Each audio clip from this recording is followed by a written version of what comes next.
Welcome সবাইকে আবার আমার একটা নতুন ব্লগ নিয়ে। আজকে নিয়ে এসেছি অন্যরকম একটা ব্লগ। এটা খুব কাজের একটা জিনিস। চলুন তাহলে আস্তে আস্তে দেখি এটা কি, আর এটার পিছনের গল্পটা একটু শেয়ার করি। সম্পূর্ণটা দেখার জন্য কিন্তু আমার চ্যানেলটাকে সাবস্ক্রাইব করে রাখবেন। যাই হোক, তাহলে চলে আসি মূল গল্পে।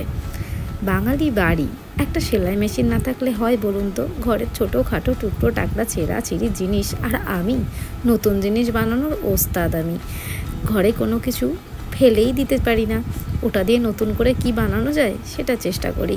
তার জন্য একটু একটু করে জমিয়ে রাখা টাকা দিয়ে হঠাৎ করে বাড়িতে আমরা এনে ফেললাম এরম একটা ছোট্ট মিনি মেশিন।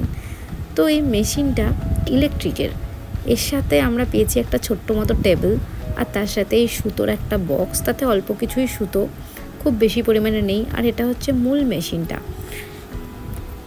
আর আমার কাজের সমস্ত কিছুতে আমি আনবক্সটা একদম করি না, ওটা আমার হাজব্যান্ডই ভালো করে। যে কোনো কিছুর প্যাকেট সিল কাটতে ও ওস্তাদ। একটু পরেই ওকে ডেকে নিচ্ছি, ততক্ষণ আমি একাই ভিডিওটা বানাই। দেখতেই পাচ্ছ কতটা ছোট মেশিনটা। বাড়ির যে কোনো ছোট্ট ড্রয়ার থেকে শুরু করে ছোট আলমারি সবেতেই এটা সেট হয়ে যাবে রাখার জন্য।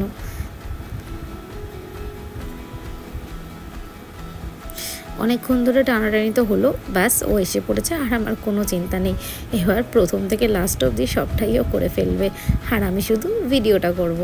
চলুন তাহলে দেখি। ও আচ্ছা, ওরা পুরোটা সেট করেই দিয়েছে। 4টে ববিন দিয়েছে, ববিনটা ঘোরাবার জন্য একটা জায়গা দিয়েছে।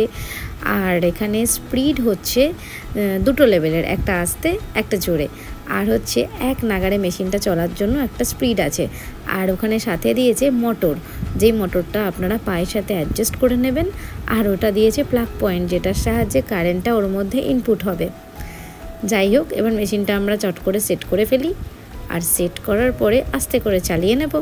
হ্যাঁ, আর একটা নেক্সট ব্লগে এটাও দেখাবো যে মেশিনটাতে পুরোটা সুতোটা লাগাবার প্রসেস, আর ববিনে সুতো ঘোরবার প্রসেস, আর হচ্ছে পুরো ইলেকট্রিক সিস্টেমটা অ্যাড করার প্রসেস। এখন আমরা তাড়াহুড়োর মধ্যে করে ফেলি, জাস্ট এই ব্লগটা আপনাদের সাথে শেয়ার করব বলে। ব্লগটা যদি ভালো লেগে থাকে তাহলে কিন্তু লাইক করবেন। জানেন তো, লাইক করলে অনেকটা উৎসাহ বাড়ে পরের ভিডিও বানানোর জন্য। বাপরে, বক্সের মধ্যে তো প্রচুর জিনিস দিয়েছে দেখতে পাচ্ছি। এখানে অনেকগুলো সুইয়ের সেট দিয়েছে, যাতে ভেঙে গেলে আবার লাগিয়ে নেওয়া যায়। আর দিয়েছিল এই একটা ছোট্ট কাঁচি মতন, যেটা দিয়ে আমরা সুতোকে কাটতে পারি। আর দিয়েছে ইঞ্চির ফিতেটা একটু সরু, কিন্তু হ্যাঁ মাপে একদম ঠিকঠাক। আর এটা প্রথমে বুঝতে পারছিলাম না, তারপরে বুঝলাম এইটা দিয়ে হচ্ছে নর্মাল সুচে সুতো পরানো যাবে। অনেক কিছু অন্যরকম। সাথে 2টো বোতাম ছিল, 2টো টিপ বোতাম ছিল, আর 2টো হুকও ছিল।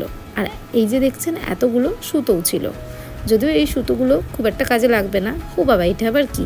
যাই হোক, যা দিয়েছে দিয়েছে, পরেগুলোকে খুঁটিনাটি করে দেখা যাবে। ও, এটা আঙুলে পরার জন্য একটা রিং, যাতে সুইটা হাতে না ফুটে যায়।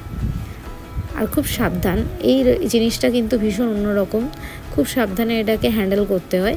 বাপরে, আবার কতগুলো সেফটি পিন দিয়েছে। হ্যাঁ, যাতে নতুন কিছু তৈরি করতে গেলে আশপাশ থেকে পিন মেরে মেরে সেট করে আমরা সেলাইটা করতে পারি।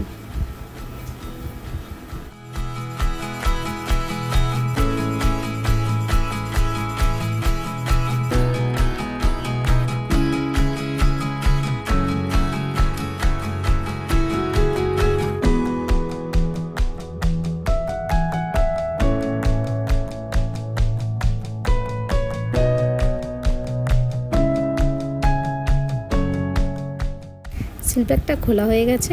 এই ধরো তো, এবার মেশিনটাকে সুন্দর করে চালিয়ে দেখাও দেখি আমাকে।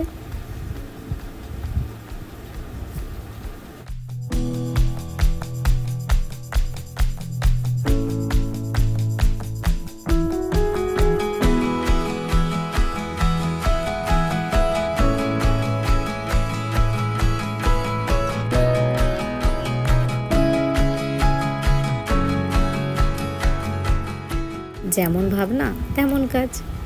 ওরাই এইটুকুনি ডেমো দিয়েছিল, তো সেটাকেই একটুখানি স্টিচ করে দেখানোর চেষ্টা করছে। একদম প্রথম তো, যাই হোক, ভয় তো ওরও লাগছে বুঝতেই পারছি। তবে হ্যাঁ, ভীষণ কার্যকরী। আপনারা কিনবেন, এটাকে আমি দেব 100-এ 90 8%। তাহলে চলো আমরা আমাদের কাজগুলো টুকটাক করে করবো আর তোমাদের সাথে শেয়ার করব। ততক্ষণের জন্য ভালো থাকবে, সুস্থ থাকবে, আর ফিরে আসবো আবার নতুন নতুন অনেক ব্লগ নিয়ে।